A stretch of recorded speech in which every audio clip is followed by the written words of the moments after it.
탄핵안 가결의 파장은 세계 질서에도 큰 영향을 줄 것이다. 주요 외신들의 분석인데요. 특히 한반도 외교안보 지형에 변화가 생길지 큰 관심을 보였습니다. 이 내용은 잠시 뒤 워싱턴과 베이징을 연결해서 알아보고요. 그 전에 JTBC의 특별 제휴사인 CNN의 폴라 행콕스 서울 특파원 연결하겠습니다. 외국 언론에 비춰진 한국의 탄핵 정국 들어보죠. Okay, Paula, what have you seen in Korea over the last month?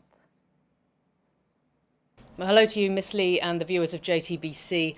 What I have really noticed over the recent weeks and what struck many other international correspondents is these candlelight vigils which happen every Saturday. The sheer number of people that are coming out in what is pretty cold weather and coming and standing on the streets, and also the diversity of age. They're very good-natured, even though the message is very strong, even though there is a significant amount of anger and frustration against President Park Geun-hye. That's not something you see in many countries around the world. Then what seems to be the major factor of the impeachment? There's a number of reasons, I believe, that the impeachment went through on Friday. Obviously, there's a political angle to this. The opposition were going to jump on the bandwagon of this impeachment process.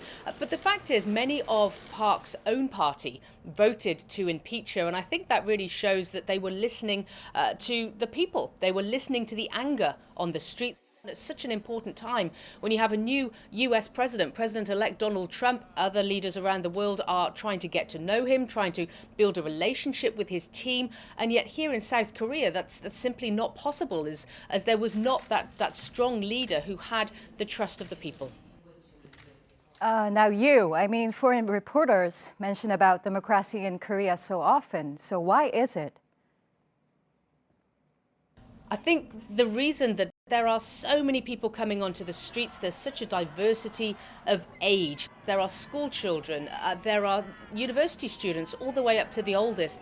I did speak to a 16-year-old just a couple of weeks ago at one of these protests, and she talked about how she wanted President Park to resign, why she wanted her to, a very eloquent answer describing what she wanted from her democracy, what she expected from her leaders.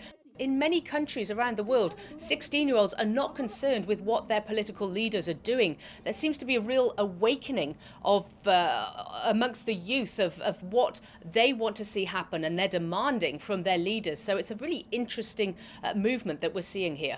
Back to you, Miss Lee. Okay, thanks, Paula. 지금까지 폴라 행콕스 CNN 특파원이었습니다.